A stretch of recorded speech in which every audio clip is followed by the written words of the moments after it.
Welcome 10th class. इस video में हम इकोनॉमिक्स का चैप्टर 1 करेंगे जिसका नाम है डेवलपमेंट। ठीक है, तो डेवलपमेंट का हिंदी में मतलब होता है विकास। अब आप डेवलपमेंट से क्या समझते हैं कि डेवलपमेंट होता क्या है?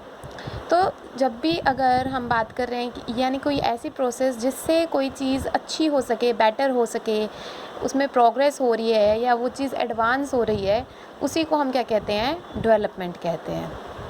ठीक है, तो इसका सबसे पहला टॉपिक है हमारा प्रिंसिपल्स ऑफ डेवलपमेंटल गोल्स, यानी कि डेवलपमेंट के क्या प्रिंसिपल्स होते हैं, इसके कुछ सिद्धांत होते हैं। तो इसका क्या सिद्धांत है? तो फर्स्ट पॉइंट देखेंगे, different people have different developmental goals, कि हर इंसान के अलग अलग लोगों के अलग तरह के गोल्स होते हैं। डेवलपमेंट के कुछ गोल्स होते हैं, तो हर इंसान के वो गोल्स जो हैं वो कुछ अलग होते हैं।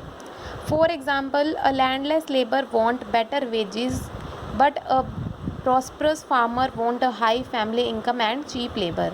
तो देखो, अगर हम बात करें एक लैंडलेस लेबर यानी कि एक ऐसा फार्मर है या ऐसा लेबर है जिसके पास लैंड नहीं है, तो अगर उसको बेटर वेजेस मिल जाए किसी और की लैंड पे काम करने के, तो उसके लिए वो ही डेवलपमेंट हो जाएगी। लेकिन अगर हम बात करें एक प्रॉस्परस फार्मर की, एक ऐसा किसान की जिसके पास ठीक है, जिसके पास लैंड भी है और उसका अच्छा गुजारा हो रहा है, तो उसके लिए डेवलपमेंट क्या होगी कि उसको हाई फैमिली इनकम, यानी कि उसकी अगर इनकम बढ़ जाए और उसको जो लेबर है वो सस्ते में मिल जाए, तो उसके लिए वही डेवलपमेंट हो जाएगी। तो इस तरह से हर इंसान के लिए डेवलपमेंट का जो मतलब होता है वो कुछ अलग ही होता है। जिसके पास जो चीज़ नहीं है, अगर उसको वही मिल जाती है, उससे उसकी प्रोग्रेस हो रही है, उसको एडवांसमेंट मिल रही है, तो वो ही उसके लिए डेवलपमेंट कहलाएगी। सेकेंड पॉइंट देखिए, what may be development for one person need not to be development for the other, कि जो एक पर्सन के लिए डेवलपमेंट हो सकती है, ज़रूरी नहीं है कि वो दूसरे पर्सन के लिए भी डेवलपमेंट होगी। जैसे कि मान लीजिए, अगर यहीं पे हम ये वाला एग्जांपल भी देखें कि एक लैंडलेस लेबर को बेटर वेजेस मिल रहे हैं, तो उसके लिए तो ये डेवलपमेंट है। पर प्रॉस्परस फार्मर को वेजेस का क्या करना है? उसके पास तो खुद की लैंड है ना, उसके लिए तो हाई फैमिली इनकम ही उसकी डेवलपमेंट होगी। और इस प्रॉस्परस फार्मर की अगर इनकम हाई है, तो इससे भी लैंडलेस लेबर को कोई ज़्यादा, इससे भी लैंडलेस लेबर को भी फ़ायदा नहीं होगा। तो यानी कि इन दोनों के लिए भी डेवलपमेंट का मतलब अलग अलग हो गया ना। अगर इसकी डेवलपमेंट हुई है तो ज़रूरी नहीं है इसकी होगी, और इसकी हुई है तो ज़रूरी नहीं है कि इसकी होगी। तो हम एक और एग्जांपल से भी इसको समझ सकते हैं। देखो, an industrialist wants to produce electricity through dam can be resulted in his development, कि एक इंडस्ट्रियलिस्ट है, ठीक है, एक औद्योगिक है, वो क्या चाहता है कि वो इलेक्ट्रिसिटी प्रोड्यूस करना चाहता है एक डैम के थ्रू, तो उससे उसकी तो डेवलपमेंट होगी, उसके पास पैसा आएगा। But proved to be a huge loss for people living there, लेकिन जो लोग वहाँ रह रहे हैं, इससे उनको फ़ायदा नहीं होगा, उनको वो जगह छोड़कर जानी पड़ेगी, तो उनको तो बहुत बड़ा लॉस हो जाएगा। तो यहाँ पर इंडस्ट्रियलिस्ट को फ़ायदा हो रहा है, पर जो लोग वहाँ पर रह रहे हैं उनको फ़ायदा नहीं हो रहा है। पीपल लिविंग देयर, उनको फ़ायदा नहीं हो रहा, उनको बहुत बड़ा नुकसान हो रहा है बल्कि। Therefore people have conflicting developmental goals, इसलिए लोगों के जो डेवलपमेंट गोल्स है वो कॉन्फ्लिक्टिंग होते हैं। कॉन्फ्लिक्टिंग यानी कि एक दूसरे से बिल्कुल अलग भी हो सकते हैं, कि एक के लिए फ़ायदा और एक के लिए नुकसान, उसको हम कॉन्फ्लिक्ट बोलते हैं। ठीक है, जिसकी वजह से एक दूसरे में लड़ाई हो सके, या एक का फ़ायदा एक का नुकसान होता है, तो वो भी कॉन्फ्लिक्टिंग ही होता है। दोनों चीज़ें ऑपोजिट होना, उसे हम कॉन्फ्लिक्टिंग कहते हैं। तो इसलिए लोगों के जो डेवलपमेंटल गोल्स होते हैं वो कॉन्फ्लिक्टिंग होते हैं। आगे देखिए, people look at a mix of goals rather than one single गोल, लोग जो हैं वो बहुत सारे गोल्स की तरफ देखते हैं रादर एक सिंगल गोल की तरफ देखने की बजाय। जैसे कि देखो, एग्जाम्पल से समझेंगे। Once developmental goal is income, देखो जनरली किसी का डेवलपमेंटल गोल देखेंगे तो यही होगा कि उसकी इनकम बढ़ जाए, वो यही चाहेगा, ठीक है। वाइल चूजिंग अ जॉब, अगर मान लो कोई जॉब चूज़ कर रहा है तो उसका डेवलपमेंटल गोल भी इनकम ही है ना। आप जॉब किस लिए करते हो? पैसा किस लिए, कोई जॉब किस लिए करता है? पैसा कमाने के लिए करता है, इनकम के लिए जॉब करते हैं सभी लोग, ठीक है। But one will also look for security, respect, working facilities etcetera, लेकिन जॉब करने के लिए हम इनकम तो देखते ही हैं, पर उसके अलावा और भी तो कुछ चीज़ें हैं ना, जो कि हम देखेंगे कि जॉब से पहले ये सब चीज़ें भी हमें वहाँ पर मिल रही है क्या। जैसे कि जॉब की सिक्योरिटी, जैसे कि आपको वहाँ रिस्पेक्ट मिल रही है क्या, या वहाँ की वर्किंग फैसिलिटीज़ कैसी है। सिर्फ ये देखकर तो जॉब नहीं ले रहे कि इनकम ही ज़्यादा है, या फिर मान लीजिए किसी जगह पर इनकम तो सेम है पर आपको वहाँ जॉब की सिक्योरिटी नहीं मिल रही या वहाँ पर रिस्पेक्ट नहीं मिल रही है, तो फिर उस टाइम पे जो आपका डेवलपमेंटल गोल है वो इनकम से चेंज हो जाएगा ना। इनकम तो वहाँ पर सेम ही है, उस वक्त आप देखेंगे कि क्या वहाँ रिस्पेक्ट मिल रही है, क्या वहाँ जॉब की सिक्योरिटी है, या वहाँ वर्किंग फैसिलिटीज़ अच्छी है, या और भी बहुत सारी चीज़ें हो सकती हैं। तो जब भी हम कोई डेवलपमेंट होती है तो हम सिंगल गोल की बजाय हम एक मिक्स ऑफ गोल्स की तरफ देखते हैं। फिर एक ये छोटा सा टॉपिक है हमारा जिसका नाम है नेशनल इनकम, या फिर इसको हम टोटल इनकम भी कहते हैं। जो हमारी कंट्री की टोटल इनकम होती है उसे नेशनल इनकम भी कहा जाता है। तो the sum of income of all the citizens of a country, इसी को हम नेशनल इनकम कहते हैं। सभी सिटीजन्स की इनकम का जो टोटल है उसको हम क्या कहते हैं, नेशनल इनकम कहते हैं, या फिर उसे टोटल इनकम भी कहा जाता है। It is not a useful criteria for comparing countries. ये टॉपिक देखिए, ये टॉपिक किस लिए है, ये कंट्रीज़ को कंपेयर करने के लिए ये टॉपिक आता है। तो ये जो टॉपिक है, ये जो क्राइटेरिया है नेशनल इनकम का, ये कंट्रीज़ को कंपेयर करने के लिए यूज़फुल नहीं है। क्यों? Because different countries have different population. मान लीजिए हमें दो कंट्रीज़ की डेवलपमेंट को कंपेयर करना है, तो हम टोटल इनकम से हम ये सोचें कि एक कंट्री की इनकम जो है, जो नेशनल इनकम है, वो मान लेते हैं कि मान लो 1 करोड़ है, और दूसरी की हम मान लेते हैं कि 10 करोड़ है।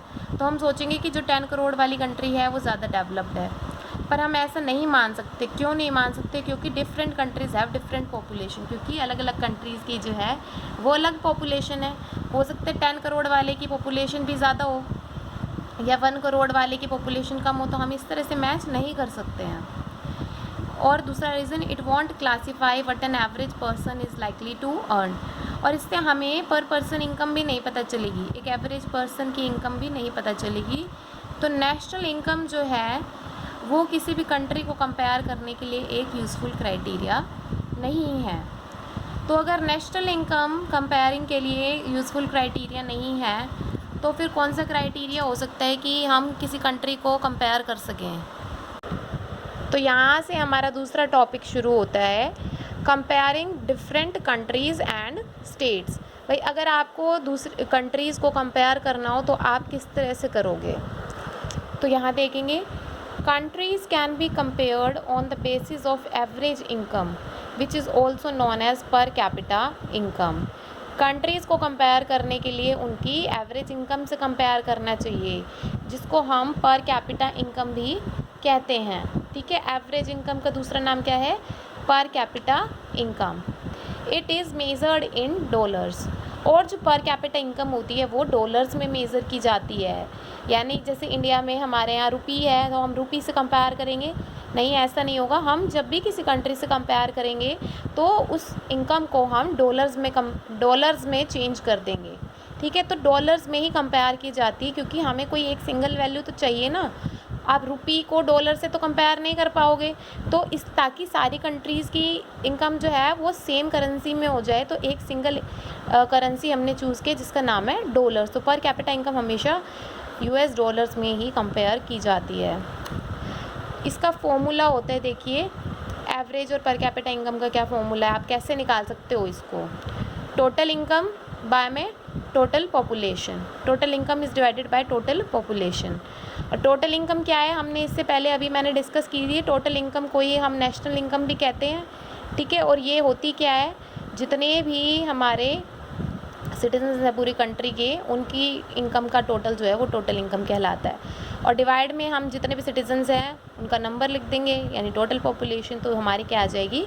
एवरेज इनकम या फिर पर कैपिटा इनकम आ जाएगी। ठीक है, अगर आपसे पूछी जाती है एवरेज इनकम होती क्या है, तो average income is total income of a country divided by it's total population. Average income country की टोटल इनकम होती है जिसको डिवाइड किया जाता है उसकी टोटल पॉपुलेशन से। ठीक है, इसको हम ये भी लिख सकते हैं, एवरेज इनकम इज़ इनकम पर पर्सन, इनकम पर पर्सन। ठीक है, तो ये हमारी कहलाती है एवरेज इनकम। आगे देखेंगे, in 2012 in world development reports by World Bank average income is used in classifying countries.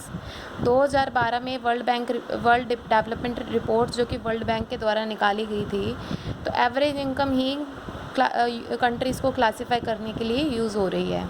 तो 2012 के अकॉर्डिंग अगर हम बात करें, ये तो पहले से ही, तो ये क्लासिफिकेशन तो पहले से ही हो रहा है, लेकिन 2012 में वर्ल्ड बैंक के रिपोर्ट्स के अकॉर्डिंग क्या रहा था वो देखते हैं। तो US dollar 12,616 and above per annum वाली कंट्रीज़ जिनकी पर कैपिटा इनकम डॉलर 12,616 और या उससे ऊपर रही हैं, उनको हम रिच कंट्रीज़ कहते हैं। ठीक है, पर एनम यानी कि पर ईयर, अगर पर ईयर किसी की पर कैपिटा इनकम किसी कंट्री की 12,616 या उससे ऊपर है तो वो कंट्रीज़ रिच कंट्रीज़ कहलाएंगी। जबकि 1,035 रुपीज़ और उससे कम वाली अगर कोई कंट्रीज़ हैं जिनकी पर कैपिटा इनकम पर ईयर की डॉलर 1,035 या उससे कम रही है, उन कंट्रीज़ को लो इनकम कंट्रीज़ कहेंगे। तो अगर हम इंडिया की बात करें कि इंडिया जो है वो किस कैटेगरी में आएगी, तो India comes in category of low middle income countries with पर capita income of US dollar 1,530 per annum in 2012। India जो है वो लो मिडल इनकम कंट्रीज़ में आएगी। इंडिया की जो पर कैपिटा इनकम है वो 2012 में डॉलर 1,530 थी। एक साल की पर कैपिटा इनकम कितनी थी? डॉलर 1,530। तो अगर हम बात करें कि एवरेज इनकम से हम कंपेयर कर सकते हैं कंट्रीज़ को, तो इसकी भी कुछ लिमिटेशंस हो सकती है।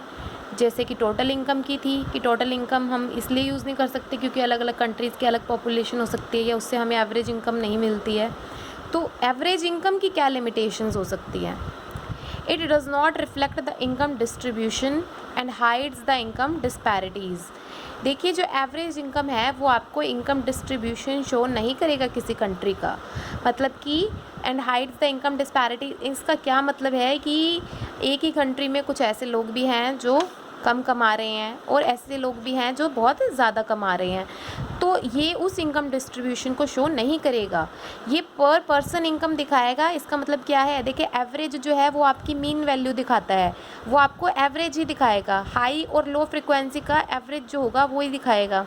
तो यहाँ पर भी यही होगा कि आपको एक कंट्री की सिर्फ एवरेज पता चलेगी, आपको ये नहीं पता चलेगा कि उस कंट्री में लो इनकम वाले कितने पीपल हैं और हाई इनकम वाले कितने हैं। It does not take into account other factors such as birth rate, death rate, infant mortality, etc.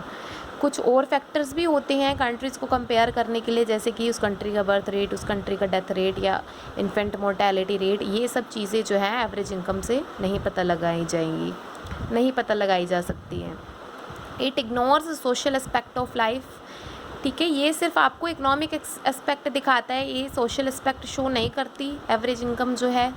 And non materialistic things like environment, pollution, peace etcetera. और ये आपको कुछ नॉन मटीरियलिस्टिक चीज़ों के बारे में भी नहीं बता सकती जो कि कंट्रीज़ की डेवलपमेंट कंपेयर करने के लिए ज़रूरी है। जैसे कि उस कंट्री का एनवायरनमेंट कैसा है, वहाँ पोल्यूशन का क्या लेवल है या पीस है या नहीं है वहाँ पर। तो इस तरह की चीज़ें जो हैं वो नहीं पता लगाई जा सकती है। तो अब बात करते हैं इसकी इम्पोर्टेंस की। तो इसकी इम्पोर्टेंस क्या है?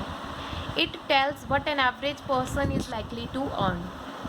मतलब हमें क्यों यूज़ करनी चाहिए फिर एवरेज इनकम अगर इसके इतने लिमिटेशंस है तो? क्योंकि ये हमें बता रही है कि एक एवरेज इनकम जो है वो कितना कमा सकता है। World bank also uses this criteria.